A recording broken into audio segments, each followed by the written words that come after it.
Hey everybody, how you doing? Hi Melissa. Hi. How's it going? I think we're one of two between now and happy hour, which always makes me feel like we better be entertaining. That last panel was great. The 3 wishes people, because being at General Mills, being cereal, just you guys do an amazing job. Give it up for that last panel. Let's go. Yeah. And I will say I work for Snap. I head up most of the revenue side for Snap in the U.S. And the happy hour upstairs is spectacular. The room is worth seeing, and so I hope all of you stick around. That's my plug for that. So since our topic is the power of partnership, we thought we would start with a little partnership exercise, like let's get to know each other. So how many of you in the audience are from an agency? Let's see a show of hands.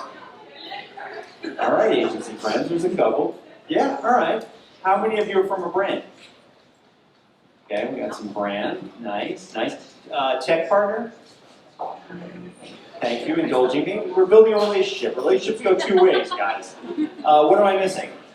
Publishers. Publishers. All right, let's see. Show of hands up. Excellent. Good job. Nice to see you all. People that wanted a free drink on the roof. Okay, everyone. Okay, no. The truth comes out. Yeah, you can see we're a fun bunch. We did our prep call yesterday. We're like, we're going to have some fucking fun. So let's have some fun together. I'll start asking Melissa a little bit about herself, because if you're going to build a relationship, you got to know who you're talking to. So why don't you tell me a little bit of your professional journey, what else you do with your time, and maybe I heard one of the other panels do your first job. I thought that was really spicy, so let's do first job too. I wish it was more spicy, actually. By the way, I do want to acknowledge, too, that my picture is about 10 years older than I am right now, so I recognize that. It was like, oh my God, she looks so good. Oh, here she is. Anyway, so I see that picture and I'm like, whoa, that is old. So I've been at General Mills a very long time, 26 years, which means I started when I was 12. So I was a child prodigy. No, I'm just kidding. So I've been there a long time, never thought I'd be there that long. I've had a variety of jobs. My first adult job was weekend anchor at KSAX TV in Alexandria, Minnesota. Who knows it? No one! Okay, yes, because there were about 12 people that lived there. And when you are working your way up in TV, you start in a very small market, which is what I did. And I thought, oh my God, I got hired as weekend anchor. I'm a big fucking deal. I go in the first Saturday and I'm like, where is everyone? No one else worked the weekend except for me. So not only did I anchor the news, I wrote the news, I produced the news, I shot the news, learned how to use one of those 40-pound cameras. I ran the teleprompter with a dial with my foot and made $7 an hour. So I'm doing a little bit better today, not that much better. But then I figured out I was never going to be Katie Couric, which was my dream, because I'm not sure I did the teleprompter right. But I have been at General Mills ever since in a variety of different roles. Amazing, amazing. So I started mentioning my background. I'm Dave Sommer. I've been at Snap for only like 6 months, so I'm still learning the ropes here. In between the job where I was for a long time, I did a startup called Fetch Rewards. Some of you may have heard of that. And then I was at Meta, Facebook, Instagram for 11 years. So a lot of CPG experience, a lot of retail experience, a lot of shopper. My first job, I'm from upstate New York, and I worked at this place called Frank's Good Food at Affordable Prices. Terrible marketing, right? And I worked the ice cream counter at the window. It was soft serve ice cream. Until I actually, you know how you've got chocolate and vanilla and you've got swirl? I poured the wrong one, the chocolate into the vanilla, and Frank did not like that one bit. He was like, well, with our affordable prices, we can't have that. So that was my last day at Frank's. But I had a good summer living up at Lake George. Anybody been to Lake George? All right. Oh, some solid. We can talk about that at the happy hour. Excellent, excellent. All right, so on to our topic of building partnership. General Mills, incredible company. I mean, we just heard from the startups before us, the disruptor brands. General Mills has been around about 100 years, I'd say. Yeah, 150. So, yeah. Off the top of your head, how do you keep the partnership with the consumer alive? How do you keep it vibrant? How do you stay relevant? No, I know. I think it's such a good question. So for people, a lot of times when I say General Mills, they're like, oh, the cars. And I'm like, no, that's General Motors. So just to familiarize a little bit with General Mills, because it's not a consumer-facing brand. But we have Cheerios, Pillsbury, Yoplait, Nature Valley, Bugles, which is a personal favorite. You can put them on your fingers. That makes it fun, especially at Halloween. A ton of different cereal like Lucky Charms, Cinnamon Toast Crunch, which is a personal favorite, Reese's Peanut Butter Puffs, with a variety of categories. We own Haagen-Dazs also internationally, and Old El Paso, etc. So a bunch of different food brands that have been around for a long time. I think the key to staying relevant is, one, you want to make sure that your workforce represents the population. I'm a huge believer in that, just from a diversification, age, etc. So that people are actually really in touch. And then I think, what we talk a lot about is just solving problems and delivering joy. And I'm always, when I talk about that, I really always have the bullshit factor in mind, of like, are we really solving a problem? Are we really delivering joy that's going to be actually joyful? Or are we just kind of kidding ourselves doing marketing speak? And so I feel like there's a lot of pressure testing of that, but I think that's important. So like an example, and I'm also a huge believer in delivering joy. I think a lot of times joy, the woman from Mondelez I thought did such a great job of talking about that regarding Oreo. I think a lot of times joy is discounted, when actually joy can be freaking awesome during your day. So tomorrow at 1 p.m. Eastern, we are launching at Walmart.com a unique Low-Key Charms, Lucky Charms box. We like 2 years ago, we released this Low-Key Charms box, and we sold out within like 2 hours. This one is actually a lenticular front, which means, if you kind of bend it and move it, it's kind of like, ooh. So like once you bend it this way, you see Loki. Once you bend it this way, you see Lucky, and you're able to change it. And so, and if you really think about kind of the super fan base of Loki, by the way, that's a Marvel character, that whole new season is coming out this weekend. If you are a super fan, you know that, and you want this box. So I think that's an example of giving like joy that's like super relevant to that consumer base, and actually being willing to get very specific with super fans and not think you have to please the whole country when you're a big national brand. I love that, and I am a Star Wars super fan, or Marvel super fan, but also a Star Wars super fan. Anybody watching Loki? You know the show? It's incredible. Very good show. And I'll also say that that's part of the magic of Snap. For those of you who haven't used our AR lenses, it's to create that kind of interactive experience. And we actually recently did one with Gushers around elevating Black voices. And I thought that would be good to talk about for a second, to give a real-life example. Again, we're sitting here at Snap, about how CPGs work together with Snap to create interactive experiences that hopefully give joy. Yeah, no, I love that. And I don't know, where's Dave? Dave with the clicker. Hi, do you want to put up the Gushers? Is there a picture? Oh, keep on going through these. We might come back to those. It's good to know these are all in here, though. Keep going, and no. Okay, I don't know. I thought maybe we had a Gushers one. But the point being... Wait, let me describe it first then. Okay, yeah, I'll paint a picture for all of you. So Gushers, these fruit snacks, super delicious. We put up billboards all over New York City where you could hold up your phone, like what Julian showed you earlier on those snap codes, and it activates a lens, and then you can actually try on different outfits that were created by fashion creators. They go on your body, they go on your head, and you can interact with them. So that's the basic idea, but maybe you can talk to the overall program, what you're trying to create. Well, and I love that because, so Black Voices Create is a platform that Gushers, if you know fruit snacks, Gushers is a huge one with teens. And we've created this Black Voices Create platform. We created it in 2020. We're in year 3 of it now. And it really is supporting, we realized that Gushers as a brand really grew on the backs of Black teens and Black influencers and Black supporters. And so how do we do our fair share in really elevating their voices? And we did it this year through fashion. And I love the partnership with Snapchat because it allowed anyone, anywhere, to experience the clothes that these up-and-coming fashion designers were creating and see it on themselves. And so I think that's the great thing about Snap. It brings the community together and drives accessibility that not a lot of other platforms can do. And I will also say, having 2 college-age and 1 high school-age kids, Snap is how they communicate. So like the other day, my college-age daughter was like, I talked to my high school boyfriend, which was incredibly big breaking news. And I was like, oh my God, you actually talked? Well, yeah. And I'm like, well, what did you say? Well, Mom, we were on Snap. And I go, oh, so you actually didn't talk? She's like, no, we talked. So like, I just think the power of Snap and just how teenagers and young people converse today, that is their conversation. So kudos to you guys for all you're doing on connecting people. Thank you. And we love partnering with you. General Mills has been a big part of my career. I mentioned I worked with Meta, I worked with General Mills then, I worked with them at Fetch. And I love getting out to Minneapolis and seeing the headquarters and everybody there. So We do too, and right now we're in the last 1 week. We're potentially could now snow for the next 8 months. So if you're gonna come soon, because then that window will close very quickly.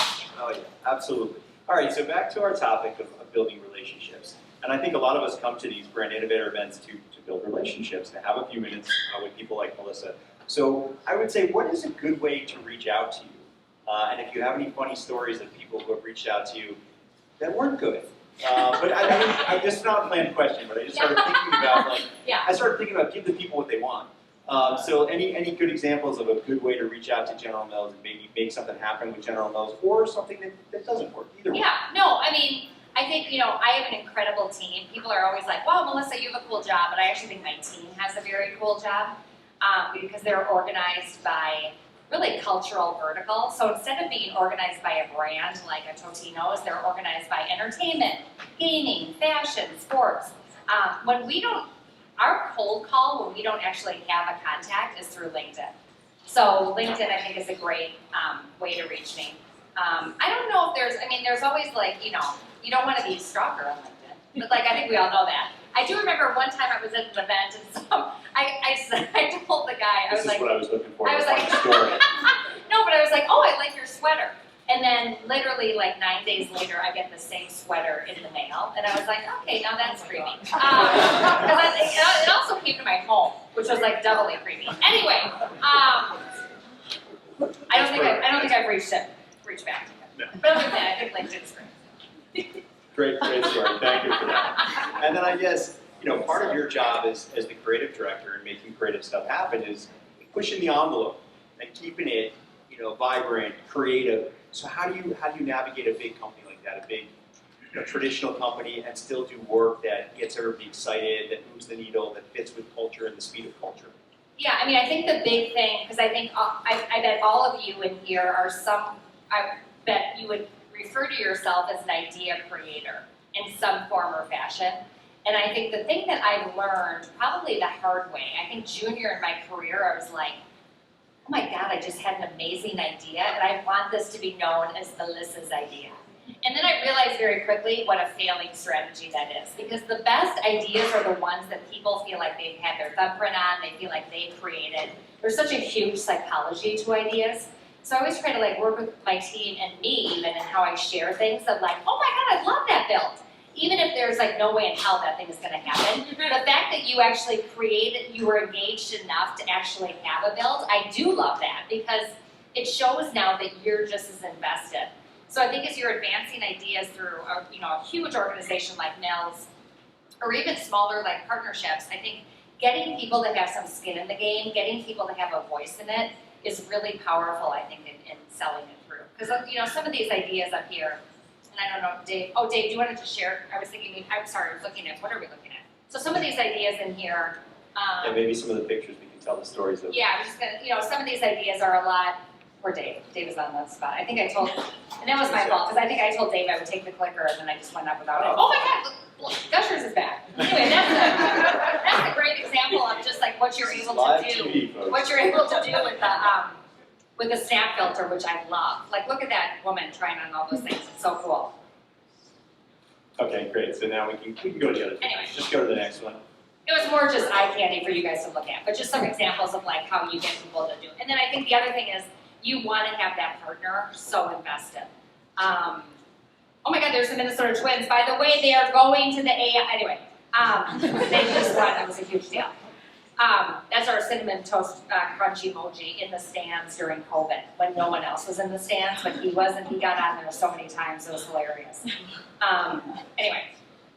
And how do you sometimes think about the right fit for a product? I think about Totino's. And there was a story you were telling me during the prep about what would be a good fit for that. Now, actually, I don't know. Would that be an endorsement, a collab? Would that be what's the story that you did? So I am anti-endorsement. I'm also anti-sponsorship, to be honest with you, because I feel like those are both. Whoever was talking before, I thought just did a brilliant job of explaining. I just think it's the pickle spritzer guys. You still there? Ben. Ben, where are you, Ben? No, I'm just kidding. Okay. Pickle spritzer. Anyway, he was amazing, but that is such a a turnoff, and it's so transactional to me. It's just pay to play. Whereas I think a collab is like so. You want to have the same purpose, and I think if you have the same shared values, and then you want to give up creative control to your partner. So I think about like LeBron James, and we put LeBron James. I just like to mention his name to pretend like I know him. I don't. But his team is incredible. It was actually the last trip I took before COVID shut us down. I was in Akron, Ohio.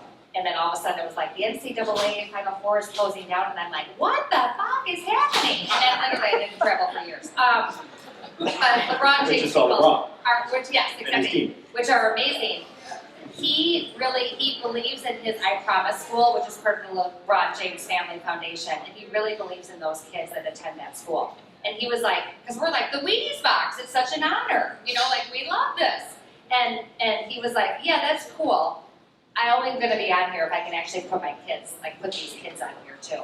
Which was a very different, if you looked at our brand design rules and everything else, it would be like, we just have a flat orange background, and we're not going to mess with the athlete, and we're not going to do that. And of course, knowing that's what he wanted, we of course did that. So I think giving up creative control and really understanding what makes sense for the partner, what are they trying to achieve, what are we trying to achieve, where can we be flexible, where can we be human and people and giving and compromise. And that was a huge, huge win for us because he really believed in it. So of course then he put his heart and soul into it too. Awesome.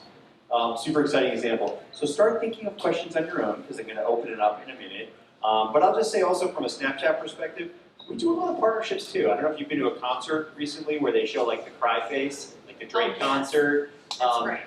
And it's the same kind of thing. A lot of times it's not money changing hands per se, but it's like, how do we create a win for both sides? Yeah. What would be great for the artist? What would be great for the venue? What would be a lot of fun to do for the consumer?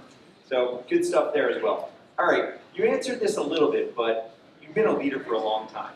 Kind of a big deal at General Mills. Really. What do you look for in terms of leadership, or some of the mentors that have influenced you? Or taken another way, what's advice you got as you were kind of coming up in your career? Yeah, no, I'm really a big deal, by the way. And by the way, that goes about as far as my bedroom and then stops. Okay, that actually sounded bad. So actually, it doesn't. No, my backyard. Okay. That'll be the follow-up. You said we win if we get a big laugh. That was a big laugh. Help me, I need a drink. Okay. Julie, this isn't streaming, is it? All right, cool. I'll be fired tomorrow morning. I'm at my backyard. Anyway, the whole point being I'm not a big deal. But it just came out all the way the wrong way. What do I look for in leaders? Okay. Partnership. What do I look for in leaders? Okay, I will say the best advice anyone ever gave me, because I am not the typical corporate person. Remember, I wanted to be Katie Couric, I failed.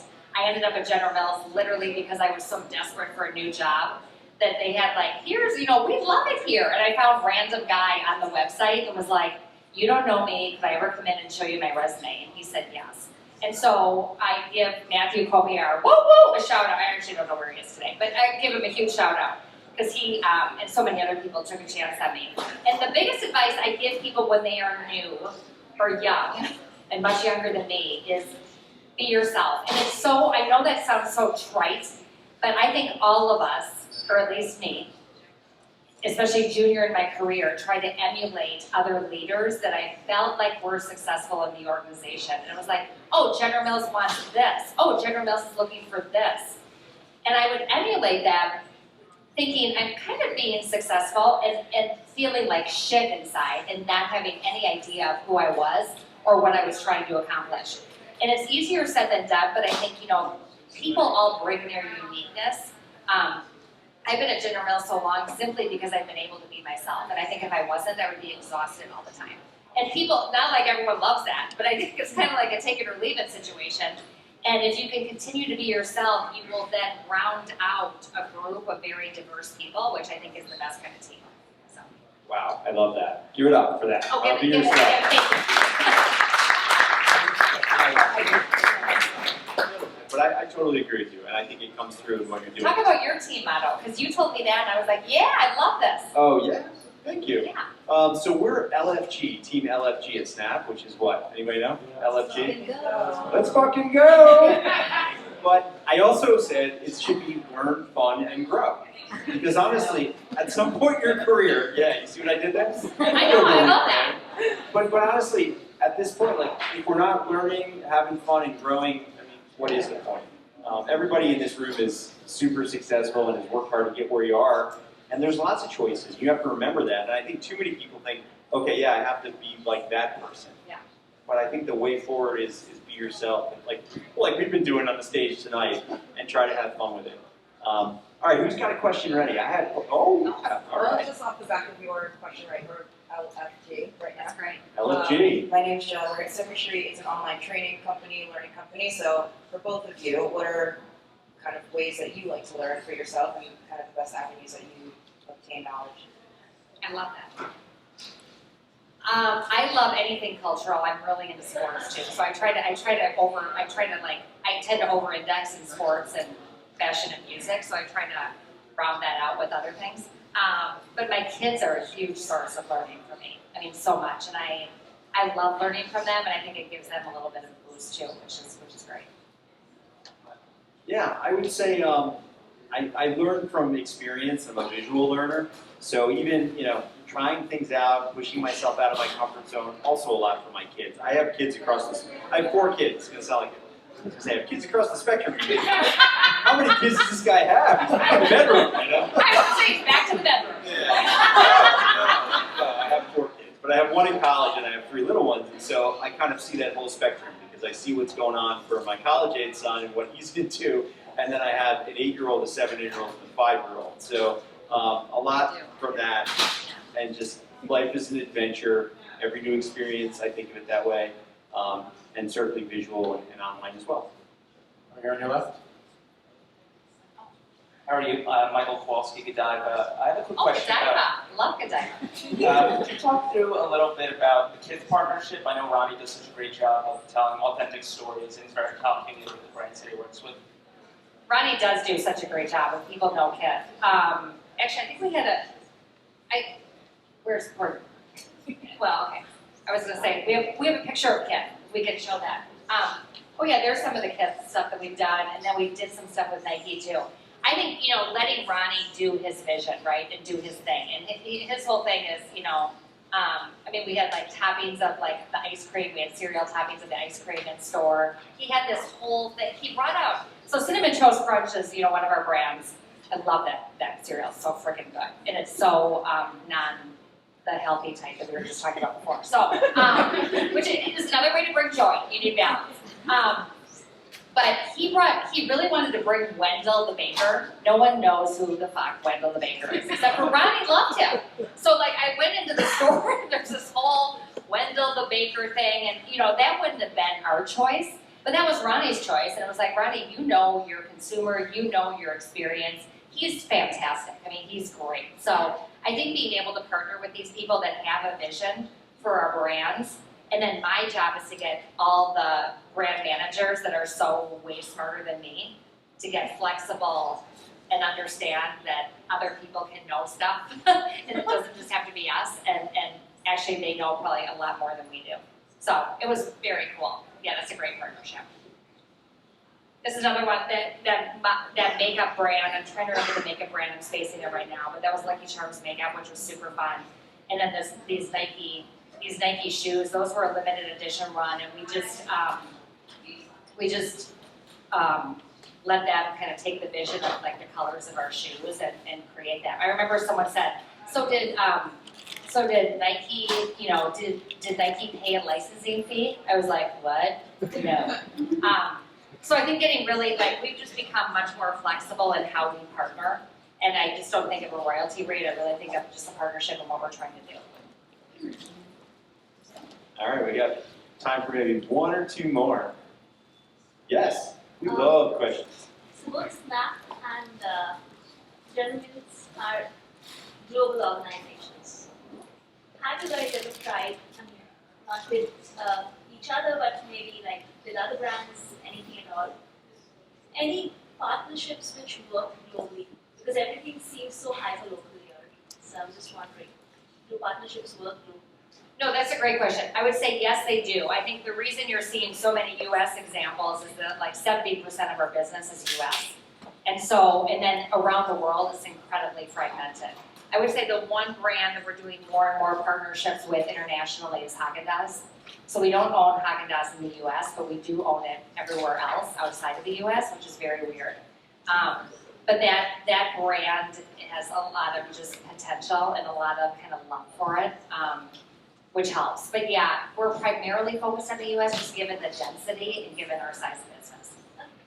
Yeah, I would say we're just getting going. We're still a young company. I'm 6 months in, but one of the things I've heard is that in the old days, Snap was not that focused outside the U.S. That's not the case now. Now we're very focused on global. We're growing like crazy in India and Asia Pacific overall. In EMEA, we're very strong. Latin America, we're strong. Things like World Cup, so soccer or football, where there's global equity, we've done some really big things that work around the world. And literally the teams, people can pick their favorite teams and try on the jerseys and kick a soccer ball and kick a goal as part of the augmented reality. So what I would say is, what I said to a client is I'll follow up with some great examples for you. But I do think there's a lot of great examples, and I think it's important that you push us to showcase them because we are a global company. We're growing like crazy outside the United States, and we want to do more of that. One more? So this isn't a leadership conference, but you guys are both leaders that I can tell, genuine people who sounds like you'd be great to work for. So it might come naturally to you, but as leaders, marketing isn't just about everything that you're talking about, it's about humans and the people that work for you. Any advice to the other leaders that are all here about growing teams, retaining talent, and keeping happy humans in your organization? I thank you for acknowledging that because I so believe that like my number one job is like building, I always say happy, healthy, high functioning teams. I mean, one like very like small thing that I do with every new person that starts that I found to be really effective, and sometimes I think tangible examples that are helpful, is whenever I have like my first update, I just say, I want you to know something.